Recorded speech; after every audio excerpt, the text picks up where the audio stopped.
Just had a problem with the technical camera here, but we're going to keep going. We're in Titus chapter 1 in verse 8. And let's get this back on. All right. We're in Titus chapter 1 verse 8. And so what we're going to see here is, we're going to reread this, but a lover of hospitality, a lover of good men, sober, just, holy, temperate, holding fast the faithful word as he hath been taught, that he may be able by sound doctrine both to exhort and to convince the gainsayers. So we're picking up here in verse 9. We're going to do verses 9 through 11, and we're going to keep going with this. Had a little problem, technical glitch with our camera, but we're going to keep going now. And so what we're seeing in verse 9, we're seeing holding fast the faithful word as he hath been taught. If we look at Proverbs 23:23, we're going to take a quick lesson out of the book of Proverbs again.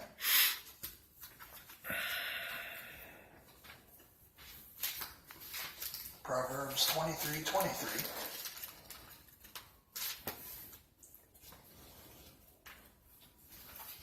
Holding fast the faithful word as he hath been taught. And Proverbs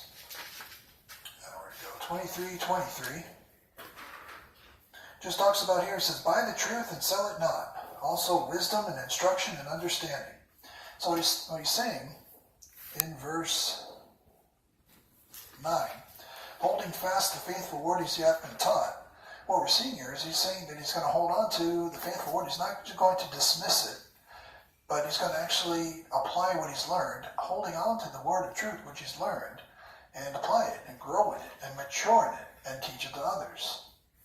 Holding on to that word, not just letting it go in one ear and out the other. You may teach something to somebody, you may find the next week you're teaching it to them again, and then you're teaching it to them again, and they're not keeping it. You may tell them, you understand what the gospel is? And they may say no. Well, let's explain what that word is. And you tell them what it is, and the next week, you understand what the gospel is? No. But one ear and out the other, they're not focused on it, or they don't believe it, or they don't care about it, or they're not really concerned about it, or they're not taking you seriously. But with an elder, they're holding fast the faithful word as they've been taught. So they know that this word is perfectly preserved, it's truthful, it's rich in wisdom, it's genius, it's the Lord's word perfectly preserved. And so that's what we're seeing there. So as we see that and we keep going, what we're going to keep seeing is verse 9, holding fast the faithful word as he hath been taught, that he may be able, by sound doctrine, that's what the elder is looking to do with the faithful word that he's been taught, by sound doctrine, so it's by sound doctrine, both to exhort and to convince the gainsayers. So what we're seeing there, the gainsayers, those that speak against someone. So with sound doctrine, are you going to be able to speak, you're going to exhort and convince the gainsayers. So we're always going to have gainsayers, people that speak against us, people that speak against God's word, people that speak against the truth. They're always going to be there. They're called gainsayers. They speak against you. And what Paul's telling Titus is, take those elders who hold fast the faithful word, and with the sound doctrine that they understand, sound doctrine, right doctrine, truthful doctrine, accurate doctrine, sound doctrine, that they can go out and convince with doctrine the gainsayers who are speaking against them. So you can't convince anybody with wrong doctrine. You can't take the doctrine of faith healers and teach anybody anything. You can't convince anybody of anything, not if they're sound in the faith. You can teach them by saying, well, I've got a Bible verse that says something, but anybody can take a Bible verse. I can try to sell you an ark by reading you Noah. You say, well, I want to sell you an ark because I found it in Genesis. So what? I got a Bible verse for it, but it's not right. But the faith healers will try to say, it's right because I found it in Matthew, Mark, Luke, and John. So what? Put your money where your mouth is. Let's see you actually heal. Let's see you actually do it. And even if you're doing it, you're still, why does the Lord's word contradict what you're doing? So, and even that, it's not saying that they're healing, they're just pretending to you. So, and that's just more than that, but the things that they're saying, the things that others are saying, whether it be healing, whether it be, Catholicism, whether it be that, what we're seeing here is it's going to take sound doctrine, both to exhort and to convince the gainsayer. So if you're looking to convince somebody who thinks you're wrong, you've got to learn sound doctrine in order to convince them. And Paul's telling Titus that these elders who he's appointing has to do the same thing. So that's something we need to learn. If we have someone who we need to convince, we have to learn the doctrine and convince them with it. Doctrine is our weapon. Doctrine, not the weapons of our warfare is not carnal, but mighty through God to the pulling down of strongholds, casting down imaginations and every high thing that exalteth itself against the knowledge of God. So we see that in 2 Corinthians. But the weapons of our warfare is not carnal. The weapons we use is doctrine. We use information found in the Bible, rightly divided. And so that's what we're seeing Paul telling Titus. And that's verse 9. And here's the reason why it's there for. In verse 10. Why is Paul telling Titus that he needs to appoint men who know sound doctrine to convince and exhort the gainsayers? And here's why. Verse 10 says why it's there for. For there are many unruly and vain talkers and deceivers, especially they of the circumcision. Circumcision being Jews, circumcision being Israel. Now, that wouldn't be the little flock, because those are faithful men. So it's going to be unbelieving Israel up to their old tricks again. Because we know from this chart, they're still, while Israel's status has fallen all the way back in Acts 7, they're still in the picture here in Titus. Their status is falling further and further down. But they're still in the picture. And by the time you get to the book of Titus, it says there are many unruly and vain talkers and deceivers. It says especially they of the circumcision. So it's not only of the circumcision, but especially of the circumcision. So, and of the circumcision, it's saying that there are many unruly and vain talkers and deceivers. And so you see that in verse 10. And we can see that this came up with the Galatians. If you look at Galatians chapter 2, this came up with them and the issues that they faced. Galatians chapter 2, verse 4.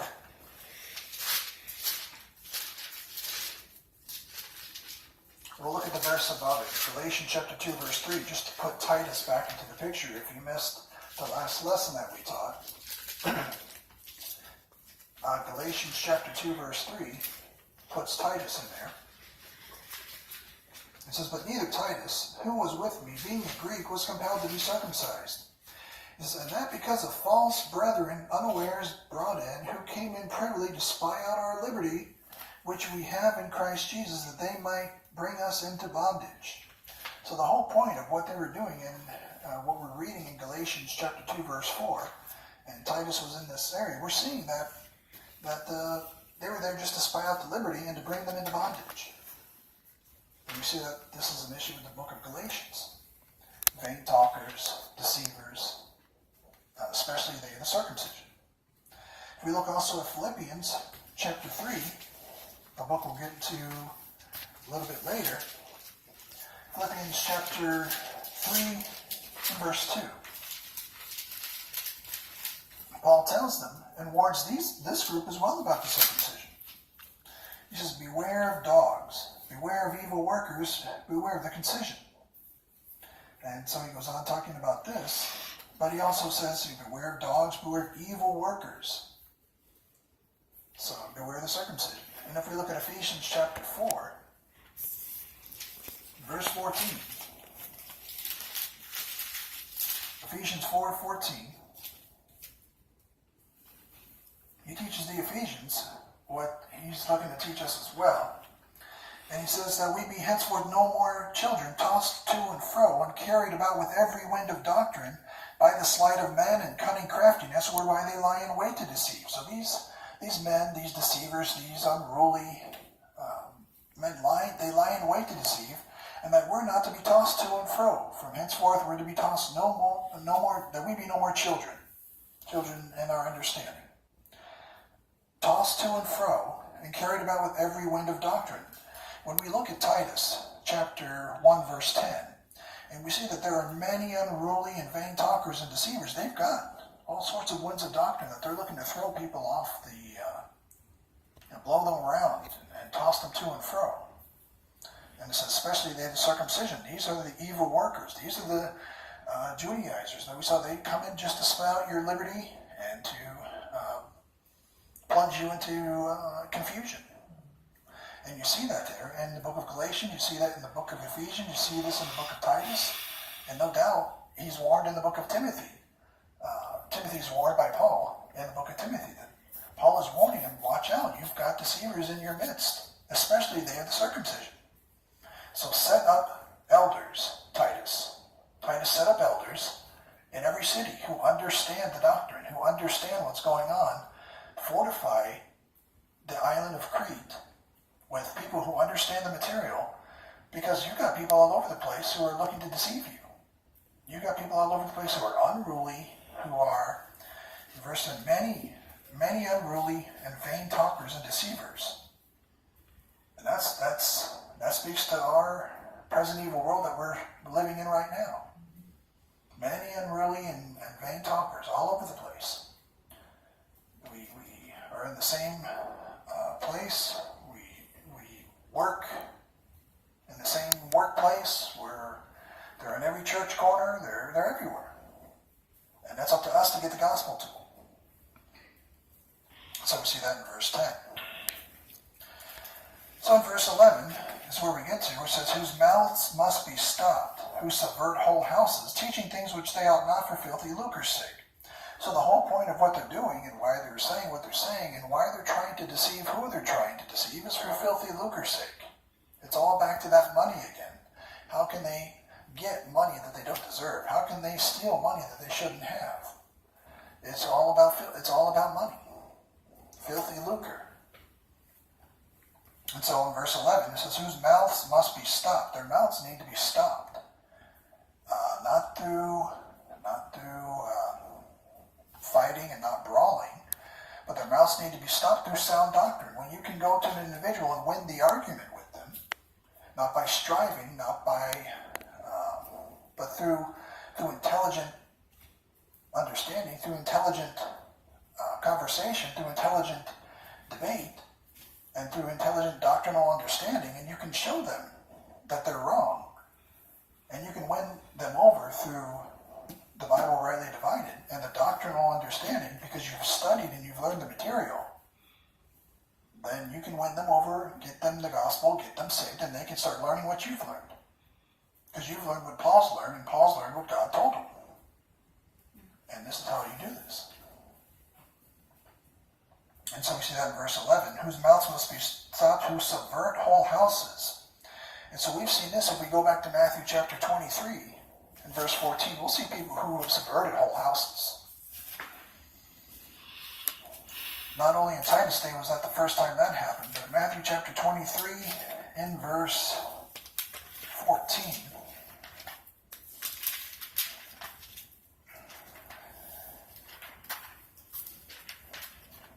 and what we see here, this is the Lord in his earthly ministry speaking to the Pharisees, those who opposed him when the Lord was walking the earth in Israel. And he says, woe unto you, scribes and Pharisees, hypocrites, for ye devour widows' houses, and for a pretense make long prayer. Therefore ye shall receive the greater damnation. So they devour widows' houses. Instead of showing mercy to a widow whose husband's died, they go up to them and they just give long prayers to her, probably fake prayers, and say, give me some money for that. So they pretend to be sad, and they say, I'll give you long prayers if you give me some money, or something to that effect. And the Lord's letting them have. The Lord's yelling at them, saying, "You devour widows' houses. You're tossing them to and fro with every wind of doctrine, lying to them with the doctrines of men." And it's a horrific event. It's a horrific thing to see. So we're seeing that in verse 10. And the same thing would be applied concerning the revelation of the mystery and the dispensation of grace. There'd be people who would be happy to take their money if they could lie to a widow, if they could lie to an older lady, if they could lie to an older man, if they could lie to anybody and get their money using the Bible, using whatever they could to use. And that's what Paul's warning them. Paul's saying, for there are many unruly and vain talkers and deceivers. Lots of deceivers out there. Lots of vain talkers out there. Nothing's changed since Titus's day. Nothing changed since Paul's day. So that's why you can't believe everything you hear. You can't trust everything you see. You need to be on guard. There's especially the day of the circumcision. And there said, "Whose mouths must be stopped, who subvert whole houses, teaching things which they ought not, for filthy lucre's sake." So we can see that people are teaching things which they ought not, for filthy lucre's sake. Now, some ideas, I can repeat this over and over and over again. Some things that people teach which they ought not, for filthy lucre's sake. Well, one of them is healing. People should not be teaching healing today. There's no possible way you can teach how to heal, because that's not going on today. Yet they're teaching that, and they're doing it for filthy lucre's sake. They have whole Bible colleges, and they're saying, "Well, you got to pay hundreds of dollars if you want to learn how to heal. We're doing it for money, for filthy lucre's sake." And there it is. The book of Titus is saying, watch out. They're going to be there. They're going to take your money. They're going to be happy to take your money and teach you how to heal, because you can't heal. And boom, there's people doing it. We know people doing it. They're just, "Here, take my money. I want to heal. I want to heal." They can't cure the common cold. They're actually making people worse. So that's a topic that we're on there. But some other topics, aside from that, there's all sorts of things. When we read in verse 11, teaching things which they ought not, for filthy lucre's sake. I'm not sure how much it costs to learn how to be a Catholic, how to be a Jehovah's Witness, but I'm sure there's a class. If you raise your hand and say, "I want to join this religion," whatever it may be, I'm sure you could pay for a class on that. Just walk into the church, sign up, give whatever they're saying, and boom, you can go to their course, go to their class.